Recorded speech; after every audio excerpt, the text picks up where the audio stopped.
Halo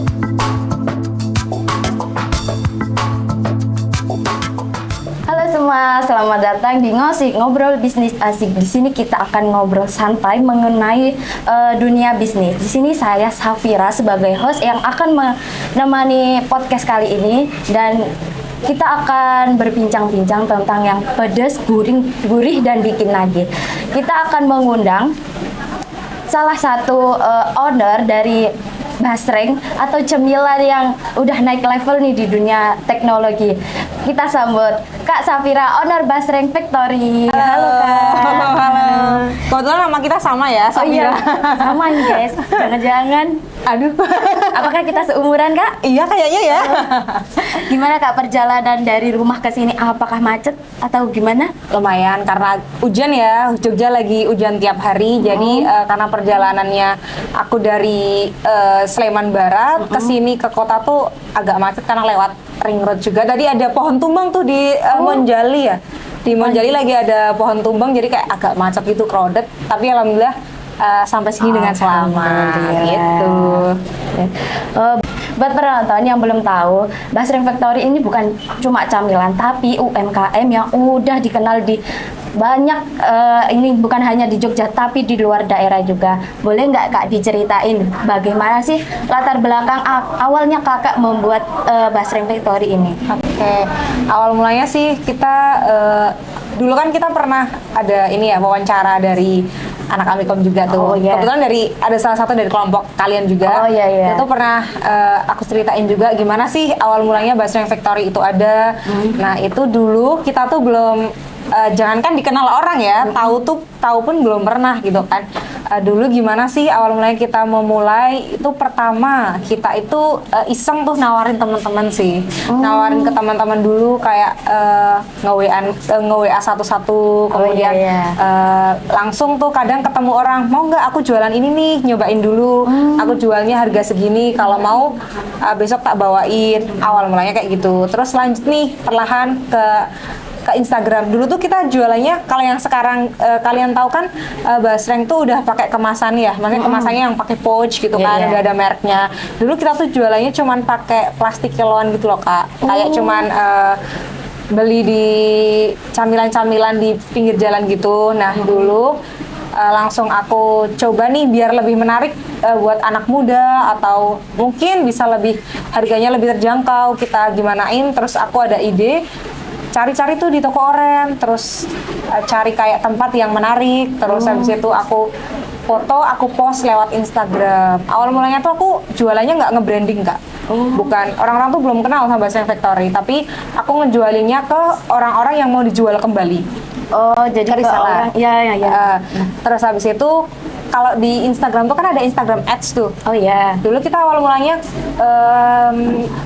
cari tahu gimana sih biar orang-orang tuh tahu yang bukan follower kita gitu loh.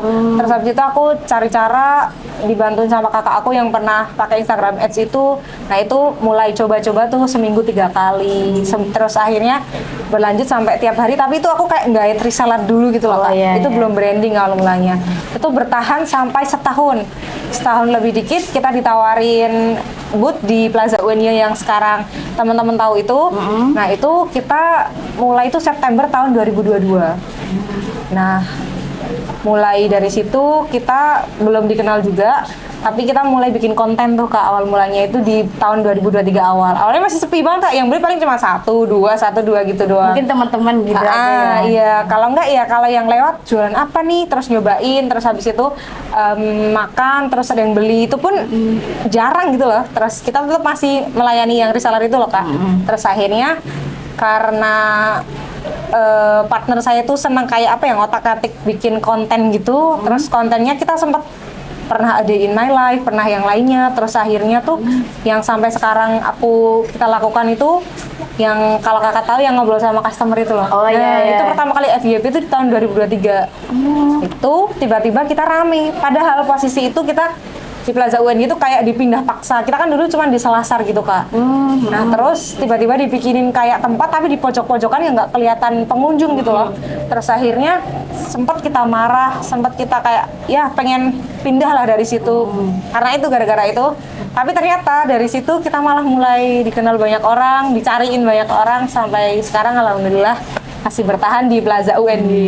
Oh berarti itu banyak banget rintangannya buat sampai ke titik yang benar-benar dikenal oleh masyarakat luas gitu ya Kak. Alhamdulillah. Terus gimana, apa sih rencana Basring Factory ini ke depannya untuk memanfaatkan teknologi digital untuk memperluas pasar itu Kak?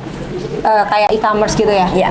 Mungkin kita kan untuk sekarang udah ada e-commerce tuh ada toko oren, terus boleh nggak sih nyebutin itu? Boleh nggak? Boleh kan? TikTok Shop gitu kita udah ada. Cuman mungkin kedepannya kita mau mengembangkan kayak sekarang kan harus ada live, ada mungkin live sale atau sell bundling atau gimana. Mungkin kedepannya kita bakal lebih mengurus lagi tentang e-commerce yang kita udah bangun karena untuk saat ini memang sudah berjalan tapi belum yang kayak rame banget gitu loh Kak. Ramenya tuh kadang karena event kayak dua-dua, satu-satu, pas ada event gitu loh karena ada touch ongkir dan potongan harga. Mungkin kedepannya kita akan lebih merawatnya atau mungkin mencari pasar yang lebih luas lagi dengan cara mungkin mencoba live atau sell atau dan lain sebagainya kayak gitu. Berarti masih ini mencoba-coba untuk merutini untuk betul. Gitu. Terus gimana sih penggunaan teknologi ini buat membantu Basring Factory ini paham dan melek sama tren yang lagi naik sekarang ini Kak? Oke. Kalau untuk itu kita dari awal kan mulainya online ya Kak. Karena kita mau nggak mau itu di era yang modern tuh serba digital. Ya kita harus gimana caranya melek digital. Karena ya jualannya tuh semuanya lewat online ya kita harus memanfaatkan via mungkin online dulu baru deh. Kalau onlinenya tuh mungkin udah ada testimoni atau mungkin udah ada yang ngenalin produk kita dengan lebih banyak orang yang misalnya kayak influencer gitu kan mengenalin kan orang-orang lebih kayak percaya ya trusted gitu kan. Kalau udah ada testimoni dan lain sebagainya kan mungkin orang-orang baru deh mau datang, wah ini ada online-nya udah kayak gini nih, ratingnya udah bagus, terus testimoninya bagus, nah baru deh orang-orang tuh datang ke outlet gitu. Jadi testimoni itu juga tuh mempercepat pengaruh tren itu ya. Terus tantangan yang paling besar yang pernah dihadapi Basring Factory itu apa dan gimana sih cara ngatasinnya itu Kak? Tantangan tentang apa nih? Tentang digitalnya Kak atau ya semuanya? Tentang teknologi komunikasinya itu Kak. Kalau mungkin tuh itu sih Kak, kalau kita tantangannya lebih ke belum terlalu bisa mengikutin. Kalau sekarang kan all shop tuh semuanya pada tiap hari 24 jam nge-live ya. Kalau kita tuh belum. Karena mungkin belum ada tenaganya dan mungkin juga masih kayak males-malesan, terus masih kayak males bersaing gitu loh Kak. Cuman kita tuh kepengen ikut perkembangan zaman, cuman nggak mau yang cuman itu aja gitu loh. Jadi kita masih kayak berpikirnya ya kalau kita cuman waton ikut nge-live tuh semuanya tuh udah ikut gitu loh. Tapi kita tuh pengen nyobain yang beda gitu loh Kak. Nggak yang tren terus diikutin kan belum tentu itu tuh bikin kita jadi lebih bangkit ya. Kita tuh pengen nyobain yang berbeda, jadi mungkin tantangannya ya kita mungkin lebih lambat di seperti itu, tapi pengennya kita jadi yang beda gitu. Nyari yang beda aja dari yang lainnya. Karena kan produk kita kan banyak ya yang jual tuh di TikTok, di Shopee kan banyak banget ya. Nah, gimana kita caranya tuh biar jadi yang berbeda? Kalau yang sekarang kan cuman kayak murah-murahan harga lah, banting harga dan sebagainya kan. Nah, aku tuh pengen ya Basring tuh tetap value-nya ya segitu, jangan terus ikut-ikutan zaman dan lain sebagainya ya. Jadi itu jadi tantangan kita gitu loh. Gimana caranya biar Basring itu jadi berbeda? Gitu. Masih nyari. Betul, masih nyari inspirasi gitu. Semoga dapat inspirasinya. Amin. Biar, bisa tambah dikenal luas sama warga-warga Indonesia. Apalagi bisa sampai ke luar negeri itu. Amin. Lebih bagus gak sih Kak? Bagus banget. Terus Kak, Basring Factory ini pernah nggak sih pakai influencer untuk marketingnya? Kalau pernah tuh gimana sih dampak brand awareness-nya dan dari penjualan Basring saat ini tuh Kak? Pernah Kak, kita kayak rutin sih. mulai tahun lalu sampai sekarang kita hampir setiap bulan sekali tuh cari influencer, cuman belum influencer yang kayak yang mahal-mahal ya. Masih Kita lokal lokal, gitu ya? ya kita lokal dulu kayak yang memang dia tuh menawarkan makanan kayak di kuliner Jogja, terus maksudnya yang memang food vlogger gitu loh Kak. Oh, iya. Kalau untuk yang memang terkenal kayak Fuji atau apa, kita tuh pernah ya tanya, kakaknya tahu Dilan kan? Oh, tahu. Nah, kita tuh pernah mau ngundang Kak Dilan, itu belum, tapi udah lama tuh. Itu tuh dia mahal banget itunya apa namanya endorse-nya ya, karena mungkin emang engagement-nya bagus ya, dia kan seluruh Indonesia kan.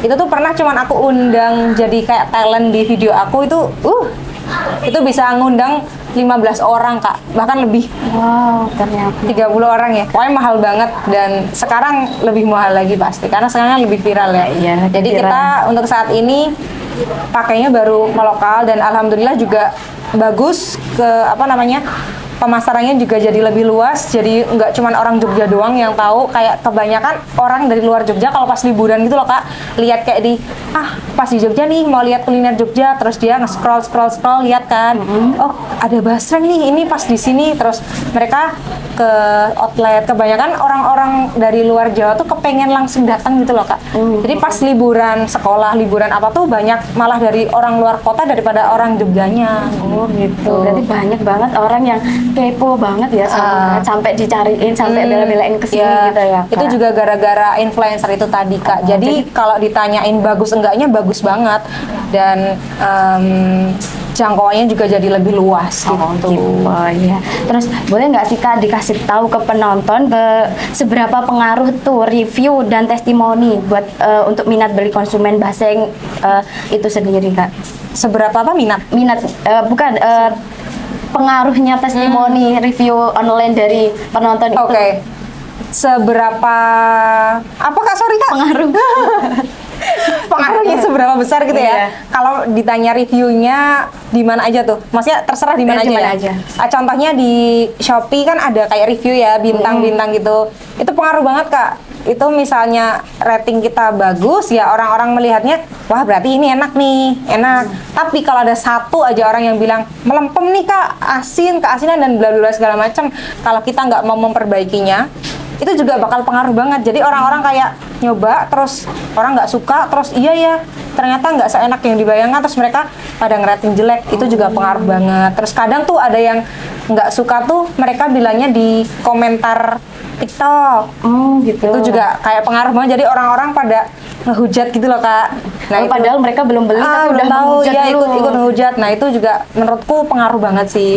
Cuman alhamdulillah kalau untuk di penjualannya kita belum kerasa dan semoga memang nggak berpengaruh ya, karena rezeki kan bagaimanapun sudah ada yang mengatur. Jadi kalau ditanya seberapa penting, ya penting banget. Orang-orang tuh harus tahu gimana rasa produkmu, seberapa suka orang kepada produk kamu. Jadi kalau untuk ditanya ya itu sangat penting, review dan lain sebagainya itu. Tapi kalau untuk itu tadi rezeki udah ada yang mengatur, jadi jangan takut lah ada yang menilai jelek. Kalau memang kita nggak jelek, ngapain kita takut gitu. Buat para penonton ya, kalau emang kalian belum pernah nyoba, jangan sekali coba nge-review jelek, karena itu kalian tuh belum pernah nyoba. Coba kalian cobain, baru kalian nge-review gitu. Ya, kalau nggak ya. suka nggak apa-apa kan, selera orang beda-beda ya. Iya bener, jangan itu dong nurunin usaha orang lain. Iya, betul. ya.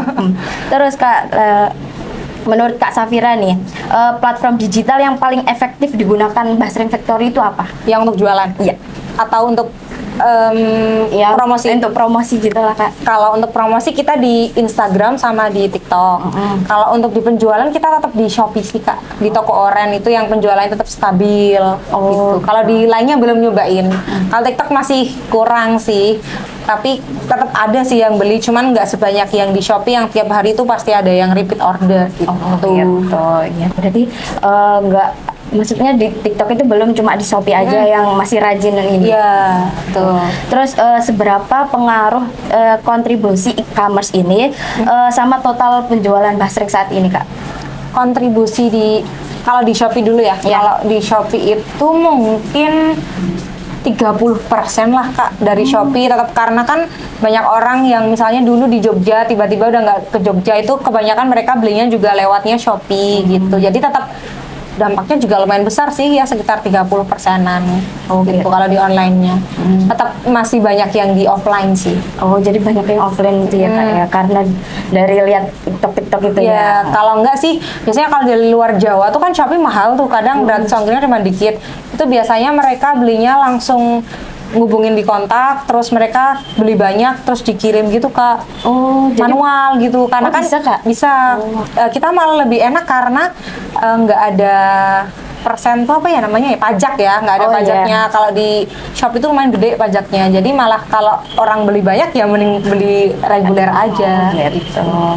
Oh guys, ternyata kita tuh udah ada di penghujung acara. Padahal aku tuh pengen banget ini masih ngobrol-ngobrol sama Kak Safira, tapi sayangnya kita udah di penghujung acara.